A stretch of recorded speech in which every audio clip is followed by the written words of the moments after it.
Oh, bakit ang aga mo nga? Pasensya na, wala akong nakuha kasi malakas ang alon at ang hangin. Wala naman tayo makain. Ano ba kakain mo sa anak mo? Hindi ka ba nakakaintindi? Huwag ko kasubukan. Bahala ka nga dyan. Kaya saan ka pupunta? Bahala na kayo, maghanap pa kayo ng sarili niyong pagkain.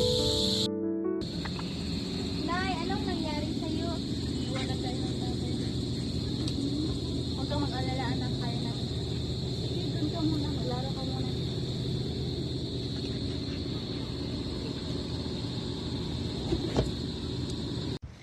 Uy.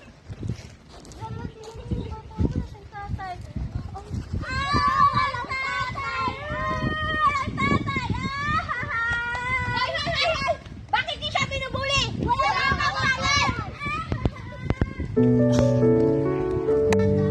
Sana, gusto mo maglaro na lang tayo? Sige, anong laruin natin? Habul-habulan. Sige, ikaw ang kaya. Go.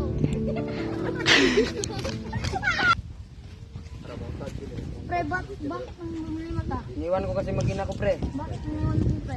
Kasi hindi nila maintindihan ang hanap buhay ko. Dapat, pre, hindi mo iniwan. Lalo ng anak mo. Kaya nga, pre. Tara, samahan mo ako, pre. Maghihingi ako ng tawad sa kanila.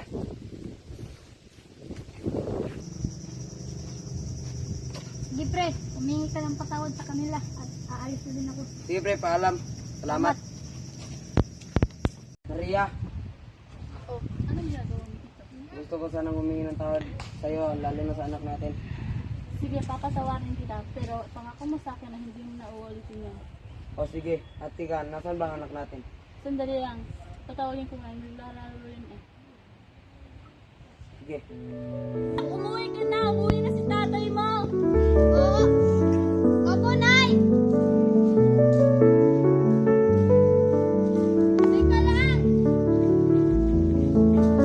Anak, pasensya nga pala sa ginawa namin. Sorry.